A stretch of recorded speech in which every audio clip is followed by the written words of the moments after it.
प्रशासन द्वारा छात्रों पे हमला किया गया जिसमें सर फुटा गया। यहाँ भूखे प्यासे 3 दिन से बैठे हैं, अभी तक कोई देखने वाला नहीं आया है। लाठी से मरवाया जाता है, पिटवाया जाता है। जब तक हम लोग का मांग पूरा नहीं होगा तब तक हम लोग अनिश्चित काल अनशन में बैठे रहेंगे। एनी टाइम आपको पुलिस की गाड़ियाँ दिखेगी और अंदर आके किसी को भी पीट देती है। हमारे पास वीडियो है डीएसपी साहब का, वो बोल रहे हैं कि हमसे बात करेगा, कौन बात करेगा, आओ उसको हम एफआईआर भी करेंगे और पीटेंगे भी, जेल भी ले जाएंगे। तो विश्वविद्यालय नहीं है, ये सब हिटलर का रूप ले रहे हैं। मौजूद है पटना यूनिवर्सिटी कैंपस में। यहाँ छात्र धरना प्रदर्शन कर रहे हैं। ये वही कैंपस है जहाँ कई बिहार के कई बड़े दिग्गज नेता यहाँ से निकले, लेकिन बिहार की राजनीति में शिक्षा केंद्र में नहीं होता। इन तमाम मुद्दों पे बात करने के लिए छात्र हमारे साथ हैं, इनसे जो समझेंगे। बताएंगे भैया, क्या नाम हुआ आपका?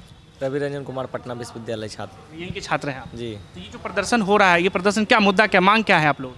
सबसे पहले पटना विश्वविद्यालय के तमाम छात्रों का द्वारा यही मांग है, कुलपति महोदय से 5 सूत्री मांग है। सबसे पहले देख रहे होंगे उन पे, सबसे पहले छात्रावास का आवंटन होना चाहिए। लगभग 6-7 महीने से छात्रावास को आवंटन नहीं किया जा रहा, जिससे छात्रों को काफ़ी परेशानी हो रही है। बाहर में रूम लेना पड़ रहा है। मतलब कि कहीं न कहीं विश्वविद्यालय में जितने छात्र हैं, कहीं न कहीं गरीब तबके के लोग आते हैं।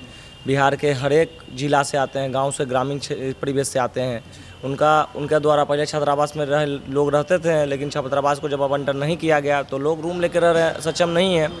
दूसरे फिर है हम लोग को छात्र संघ चुनाव के नाम पे हर एक साल मतलब कि 100 रुपया एडमिशन, उसमें एडमिशन के टाइम में 100 रुपया ऐड किया जाता है कि छात्र संघ चुनाव के नाम पे लिया जाता है। फिर उसके बाद पटना विश्वविद्यालय के कैंपस में प्रशासन द्वारा छात्रों पे हमला किया गया, जिसमें सर फट गया, टाँके भी लगे हुए हैं। जी, अभी टाका लगा हुआ है। उसके बाद हम लोग को यही है कि कैंपस में स्पोर्ट एक्टिविटी होते रहना चाहिए। लगभग 2 साल से कहीं भी स्पोर्ट एक्टिविटी टीम को नहीं भेजा गया। स्पोर्ट्स टीम को स्टूडेंट के लिए हमेशा जाते थे, लेकिन 2 साल से इन लोग को नहीं भेजा गया। जो बच्चे पढ़ने आ रहे हैं तो उसको कैंपस में हॉस्टल क्यों नहीं मिल रहा? क्योंकि अभी छात्रावास को बंद रखा गया है। ये छात्रावास लगभग 6-7 महीने से बंद है। इसे हम लोग भी छात्रावास में पहले भी रह रहे थे, छात्रावास था, आवंटन होता था, लेकिन 6 महीने से छात्रावास को आवंटन नहीं किया जा रहा है। क्यों बंद है? प्रशासन क्या कह रही है? बोल रहे हैं कैंपस का माहौल सही नहीं है। कैंपस का माहौल क्या नहीं सही है? उनका तानाशाही रवैया है कि कैंपस का माहौल नहीं है। बस एक ही चीज़ रखे हुए हैं कि कैंपस का माहौल नहीं सही है। आप छात्र डेली क्लास करने जा रहे हैं, एग्ज़ाम भी हो रहा है, उसके बाद कैंपस का माहौल क्यों नहीं सही है? ये तो विश्वविद्यालय प्रशासन के काम है कि कैंपस का माहौल सही करना। शिक्षा की बाली हालत क्यों हो गई? देखिए, शिक्षा पर बात ही नहीं किया जा रहा है। ठीक है, जो भी है सरकार में, इसीलिए तो दिन प्रतिदिन पटना यूनिवर्सिटी नीचे स्तर पर गिरता जा रहा है। कुछ है ही नहीं। एक समय हुआ करता था, इतिहास में नाम है अभी भी पटना यूनिवर्सिटी से, IAS IPS और जितने भी हमारे लॉयर हो, मुख्यमंत्री हो, जज तक हो, सभी देते थे पटना यूनिवर्सिटी। लेकिन अब क्यों नहीं दे रहे हैं? वही कारण है, शिक्षा व्यवस्था को पूरा एकदम से खाई में डुबा दिया गया है। यही कारण है। तो अभी जैसे बिहार में चुनाव का माहौल है, लेकिन चुनाव में शिक्षा केंद्र में रहता ही नहीं है। जैसे बिहार के बारे में कहा जाता है सिर्फ जाति हावी हो जाती है, जात अपने नेता चुन लेते हैं, तो फिर शिक्षा कैसे, शिक्षा और रोजगार पे बात हो? ऐसा नहीं है, नेता शिक्षा पे बात ही नहीं करते हैं। अभी जो चल रहा है ना सरकार में, जो कोई शिक्षा पे बात ही नहीं करते हैं, कोई भी हो, कोई नेता ऐसा नजर नहीं आ कोई रहा। नेता नहीं ऐसा नज़र आ रहा है। जैसे मृत्युंजय तिवारी जी आए थे तो कह रहे थे तेजस्वी यादव शिक्षा को, रोजगार को लेकर बहुत बात करते हैं। युवा को चुनेंगे तभी तो। अभी तो सब वंशवाद जो चल रहा है, तो युवा नेता आएगा तभी तो शिक्षा पे बात होगी। और आप ही बोल रहे थे कि यहाँ हम लोग राजनीति चमका रहे हैं। हम नहीं बोल रहे थे, हम बाहर जब जनता से पूछ रहे थे। बात ही जनता बोल रही थी। लेकिन आपको क्या लग रहा है, हम लोग को मतलब यहाँ भूखे प्यासे 3 दिन से बैठे हैं, अभी तक कोई देखने वाला नहीं आया है यूनिवर्सिटी कैंपस से? राजनीति सेकेंडरी मैटर है। पहले हम लोग तो VC के हो, टीचर के हो, चाहे जो भी हो, कॉलेज के पहले तो छात्र है, छात्र हैं, तो उनके बच्चे हुए ना हम। तो यूनिटी नहीं दिख रहा ना, जो मुद्दा लेकर आप पूरे कॉलेज का मुद्दा है, लेकिन यहाँ चुनिंदा 5-10 लोग बैठे हुए। हमने बोला बोलने के लिए, तो बोलने के लिए भी राजी नहीं है। तो जब अपने हक में खुद नहीं बोलेंगे तो कौन बोलेगा फिर? यूनिटी है। अभी सब लोग गए हैं, बाहर गए हैं नहाने वहाने। यूनिटी है, हमेशा हम लोगों के साथ रहे हैं। 100 स्टूडेंट रहते हैं हमेशा, ऐसा नहीं है। रात में भी थे बहुत सारे स्टूडेंट। तो कब तक ये मांग पे बैठे रहेंगे? अब तक कितने दिन हो गए आप लोग? 3 दिन हो गया है। अब देखते हैं लगातार कितना दिन चलता है। जब तक मांग पूरी नहीं होगी तब तक बैठेंगे। तब तक आमरण अनशन ही करेंगे? जी, करेंगे। तो प्रशासन अभी तक कोई नहीं आया मिलने आप लोग? नहीं, कॉलेज पदाधिकारी कोई नहीं आया है। क्या बोल रहे हैं? कुछ तो संज्ञान दिए होंगे ना आप लोग? नहीं, कुछ बस ऐसे ही देख रहे हैं। तानाशाह है VC का, यहाँ किसी का तानाशाही है। तानाशाही है। देखते हैं। तो भेजा जाता है कि यूनिवर्सिटी कैंपस का माहौल और थोड़ा एजुकेशनल हो। जब बात करने जाते हैं तो बात ही नहीं करते हैं ना, लाठी से मरवाया जाता है, पिटवाया जाता है। यहाँ हमारे साथी हैं डैमेज स्तर में यहाँ पर बैठे हैं आमरनसन पे, तो उनको सोचना चाहिए कि मेरे बाल बच्चे समान हैं, कम से कम हाल चाल लेने जाए, लेकिन यहाँ तक कि हाल चाल के लिए भी नहीं आया है कोई।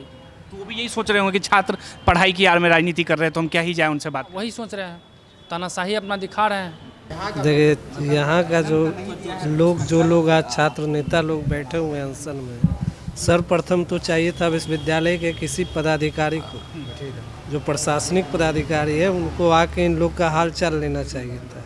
ना कोई आए हैं, ना इनका हाल चाल लिए हैं, ना मेडिकल सुविधा तो यहाँ रखनी चाहिए थी। एक आपके बच्चे हैं, विश्वविद्यालय के छात्र हैं, आपके बच्चे हैं, अगर इनके साथ कोई अप्रिय घटना घटती है तो जिम्मेदारी किसकी होगी? लाठीचार्ज हो गया, कई लोगों को टाँके लगे हुए हैं। तो विश्वविद्यालय नहीं है, ये सब हिटलर का रूप ले रहे हैं। यहाँ वाईसी सिमाद्री का चलवे नहीं किया तो ये अजय सिंह क्या चीज़ है जी? वाईसी सिमाद्री जो थे कड़क वीसी थे, जो कि BHU में भी रहे। यहाँ उनको हम लोगों ने घेर के ऑफिस में ही बंधक बना लिया। तो अजय सिंह तो रजिस्ट्रार से VC, प्रो VC से VC बने, इनको क्या पता होगा छात्र राजनीति के बारे में? तो पहला तो काम है कि यहाँ प्रशासन, विश्वविद्यालय प्रशासन यहाँ के इन लोग से बात करे, हम लोग से क्या मांग है, मांग पे चर्चा करे बैठ के, और उस मांग को लेकर पूरे बिहार से पढ़ने के लिए तो उनको हॉस्टल तो बिल्कुल मिलना चाहिए, लेकिन हॉस्टल ही बंद है। चाहिए। तो यही ना कहा है कि हिटलर का रूप है, जब मन होगा खोलेंगे, जब मन होगा बंद कर देंगे। तो बंद क्यों है? कोई तो तर्क देते होंगे ना वो, जिसकी वजह से बंद होगा। अरे भाई तर्क क्या होगा? आपको तो सारा तर्क का एक ही इलाज बताया जा रहा है कि छात्र संघ चुनाव करवा दीजिए। जो छात्र संघ से जीते हुए प्रतिनिधि होंगे वो आपसे बात करने आएंगे, काहेला लोग आपके बीच में आएगा? वही चुनाव करवाने का तो मांग हो रहा है। और जहाँ तक रह गया छात्रावास का मांग, तो छात्रावास एक गरीब छात्र के लिए रहने का सहारा है। आज गांव से मीडियम मध्यम वर्ग के लोग हो या न्यूनतम वर्ग के लोग हो, वो अफोर्ड कर पाएंगे पटना में? आपने छात्रावास को बंद कर दिया। आप यहाँ तक कि जो लाइब्रेरी हमारा 24 घंटा खुला रहता था, पटना यूनिवर्सिटी का सेंट्रल लाइब्रेरी, वो बंद पड़ा है, अच्छा से चल नहीं रहा है। तो क्या मुहैया करवा रहे हैं? तो हम सवाल पूछ रहे थे, जो भाई कह रहे थे राजनीति का आ गया। जो नीतीश कुमार 20 सालों से है, फिर भी शिक्षा का स्तर, रोजगार के स्तर, चुनाव का स्तर क्यों है बिहार में? विद्यालय कहाँ से चलता है पता है आपको? तो सेंट्रल से चलता है। सेंट्रल से नहीं, आप जानकारी रख लीजिए, ये राजभवन से चलता है, ये राज्यपाल के अधीन होता है। मुख्यमंत्री की अपनी भी जिम्मेदारी है या नहीं? मुख्यमंत्री का जिम्मेदारी है इंफ्रास्ट्रक्चर और फंडिंग, और बाकी जो व्यवस्था है वो राजभवन से निर्देशित होता है। राज्यपाल आज चुनाव नहीं करवाना चाह रहे हैं तो काहे नहीं से सुविधा मुहैया करवा रहे हैं? आज चुनाव छात्र संघ क्यों लोग चाह रहा है कि हमारा प्रतिनिधि जाए और हमारी मांगों को लेकर उनके बीच, चाहे राजभवन हो चाहे विश्वविद्यालय के कुलपति हैं, उनके बीच लेके जाए? ये गलत मांग थोड़ी ना है हम लोग का। सरकार जो है लाइब्रेरी आपको खोल के दे दी, इंफ्रास्ट्रक्चर दे दी, आप 24 घंटा नहीं खुलवा रहे तो सरकार जिम्मेदार है? राजभवन को विश्वविद्यालय प्रशासन को चाहिए ना जी, आपके पास क्या का फंडिंग कमी है? आपको इतना फंड आ रहा है, एक तो सरकार आपको हॉस्टल बनाने का फंड दे रहा है, दूसरा आप हॉस्टल बंद करते जा रहे हैं, क्या ये है? सबसे पहला मुद्दा है छात्र संघ चुनाव करवाया जाए जल्द से जल्द, जो कि 2 साल से लंबित है, और छात्रावास को तुरंत खोला जाए, क्योंकि बहुत सारे छात्र जो है आज दूर रहने के कारण क्लास करने नहीं आ रहे हैं। 75% आप अटेंडेंस मांग रहे हो, आप छात्रावास नहीं दे रहे हो, 5000 का रूम लेके रहेंगे? बताइए। अभी कुछ लोग कह रहे थे कि आपके VC खुद ही जनसुराज ज्वाइन कर रहे हैं। अरे भाई जनसुराज में करे चाहे कुछ करे, वो एक VC है, ठीक है, और ये विश्वविद्यालय छात्र का है, VC का नहीं है। जिस दिन छात्र सब उखड़ गया ना, ऐसा VC कहाँ जाएगा कोई पता नहीं। छात्र का यूनिवर्सिटी है, VC एक कर्मचारी है यहाँ के, विश्वविद्यालय हम छात्रों का है, VC का नहीं है। और ये लोग की मांग नहीं पूरी होती है तो फिर कब तक बैठे रहेंगे? फिर बैठे क्या रहेंगे? कब तक बैठे रहेंगे? जैसे ही छात्रों की स्थिति बिगड़ेगी तो फिर विश्वविद्यालय के VC अपना बोरिया समेटने के लिए रेडी रहे। छात्र के अनुमति पे है जी, तो विश्वविद्यालय का काम काज चल पाएगा, वो काम कर पाएंगे? कभी नहीं कर पाएंगे। जब पूरे छात्र इसका विरोध कर देंगे तो एक विश्वविद्यालय के कुलपति अपने ऑफिस में बैठना तक छोड़ देंगे, ऐसी स्थिति आ जाएगी। बिहार के लिए तो छवि भी है, बाहर में लोग भी कहते हैं कि यहाँ 5 सालों में डिग्री मिलता है, तो छात्र 5 साल तो कैंपस में बैठ के अपना भविष्य खराब करते रहेंगे। तो कहाँ देख रहे हैं आप कि बिहार के छात्र बाहर निकल के इस आवाज़ को उठा रहे हैं? केवल गाली देने से और हमारी सरकार को गाली देने से और बिहार के छात्रों को गाली देने से ये नहीं ना होगा। आपको इस चीज़ के बदलाव के लिए आपको आगे आना होगा। कोई भी छात्र आगे नहीं आना चाह रहे हैं। कोई ऐसा नेता दिखता है जिसे उम्मीद लग रहा हो कोई बेहतर कर रहा हो, युवा नेता? अगर छात्र अपना विचारधारा खुद डेवलप करे तो नेता की ज़रूरत क्या है महाराज? नेता तो हम लोग खुद पैदा कर पॉलिसी लेंगे, तो वही बनाएंगे ना, उसके हाथ में पावर। खुद पैदा कर लेंगे। ऐसा थोड़े है। 19 जब पिछला आंदोलन हुआ था, जेपी आंदोलन पटना यूनिवर्सिटी जब स्टार्ट हुआ था, तो उसमें कोई नेता का इन्वॉल्वमेंट थोड़े था मेन स्ट्रीम पॉलिटिशियन का। आप ये बात समझिए कि जिस तरीके से वंशवाद आज की राजनीति में हावी है, आपको लगता है कोई भी मेन स्ट्रीम पॉलिटिशियन चाहेंगे कि कोई एक नया छात्र आंदोलन उपजे बिहार में? क्योंकि उन सबको पता है, जितने भी मेन स्ट्रीम पॉलिटिशियन है सब छात्र आंदोलन से निकले हुए हैं। उन सबको पता है कि अगर बिहार में छात्र आंदोलन आज उपजता है तो जितने भी मेन स्ट्रीम पॉलिटिशियन उस सब के बाल बच्चों को हाथ में कटोरी लेकर भीख मांगना पड़ेगा। राजनीतिक विरासत खत्म। आंदोलन से सब डरते हैं, सभी बिल्कुल डर रहे हैं, इसीलिए आज ये स्थिति है। शिक्षा की यही स्थिति है। आज अगर छात्र पढ़ेगा तो उनको पता होगा कि लड़ाई कैसे लड़ना है, डेमोक्रेटिक राइट्स के बारे में पता होगा। तो आज वही छात्र अगर नहीं पढ़ रहे हैं तो ये स्थिति, इसका बदहाली स्थिति सबसे ज़्यादा यही है।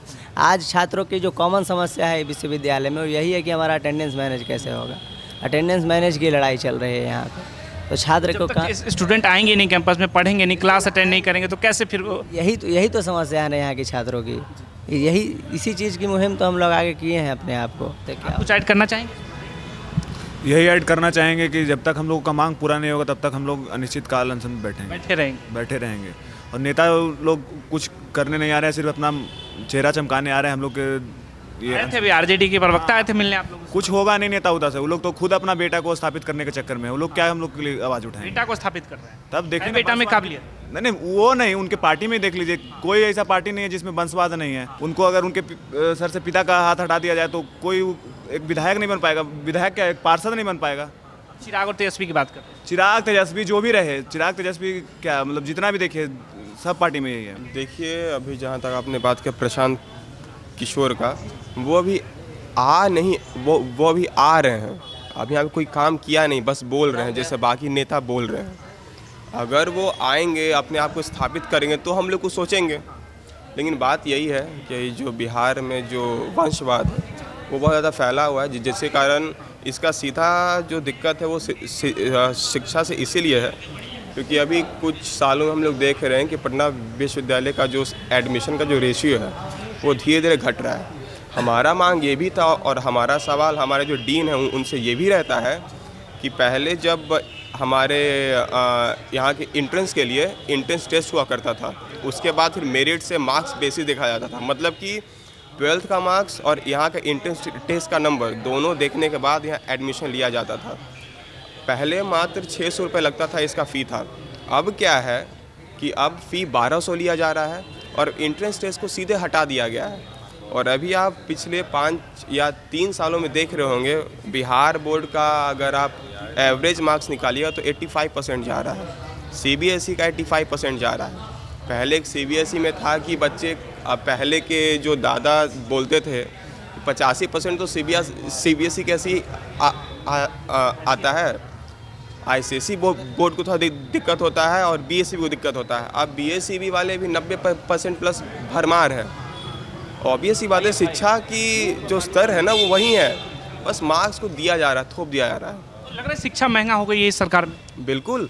आज हम लोग यहाँ प्रदर्शन कर रहे हैं छात्रों के हक के लिए, क्योंकि हम लोग यहाँ 4000 में पर साल पढ़ रहे हैं। लेकिन जो छात्र प्राइवेट कॉलेज में हैं उनका फ़ी लाख रुपए है, वो लाख रुपए दे के पढ़ रहे हैं। अब हमारा मांग यही है कि हम अगर चाहे पढ़ रहे हैं तो हमारे बच्चे 5000 में पढ़ लें। अगर हम चाहे पढ़ रहे हैं लेकिन हमें बच्चों को जैसा जो इन्फ्लेशन बढ़ रहा है, हमें लगता है कि हमें बच्चों को अपने 1 लाख 2 लाख का महीना देना होगा। छात्र चुनाव भी नहीं हो रहे कैंपस में। जी, 2022 के बाद छात्र चुनाव होता नहीं है। अब छात्र चुनाव होता है, उससे फ़ायदा ये होता है कि छात्रों के मुद्दों को सीधे रखा जाता है ऑफिसर के सामने। भवन में जाके रखते हैं लोग, यहाँ पे लोग जब सीनेट का मीटिंग होता है वहाँ पे रखते हैं। तो उससे जो यहाँ के जो क्या बोलते हैं, यहाँ का जो एडमिनिस्ट्रेशन है वो दबाव में रहता है, उन्हें उन चीज़ों को देखना पड़ता है। अब आप ही सोचिए, इस विश्वविद्यालय का 1 साल का जो बजट है वो लगभग 500 करोड़ के आसपास का है। ये 500 करोड़ का आप यहाँ से लेकर लॉ कॉलेज से लेकर आप मगध महिला तक घूम लीजिए, आपको नहीं लगेगा कि 500 करोड़ का विकास यहाँ हो भी रहा है कि नहीं। अच्छा, जैसे भाई ने अभी बताया कि कैंपस में बहुत अराजकता फैल गई है उनके आने के बाद, दूसरी तरफ आप लोगों ने लगाया कि कैंपस में पुलिस का आना बंद होना चाहिए, तो दोनों चीज़ कैसे होगा?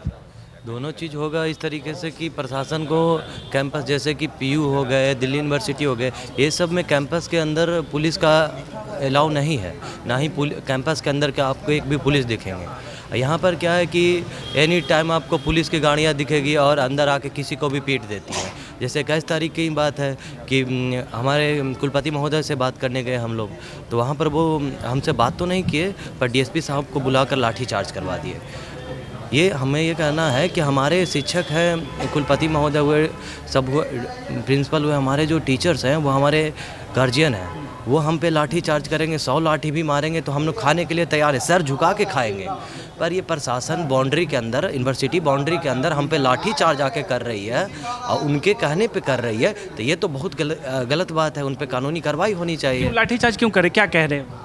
वो कह रहे हैं कि वो शांतिपूर्ण बैठे हुए हैं। शांतिपूर्ण, हमारे पास वीडियो है डीएसपी साहब का, वो बोल रहे हैं कि हमसे बात करेगा, कौन बात करेगा, आओ उसको हम एफआईआर भी करेंगे और पीटेंगे भी, जेल भी ले जाएंगे।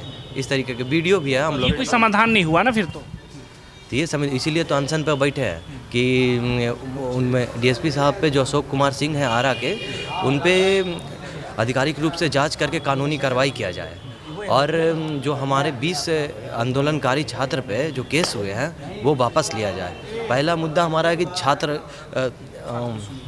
छात्र को सुनी जाए और जो छात्रावास बंद है उसे खोला जाए।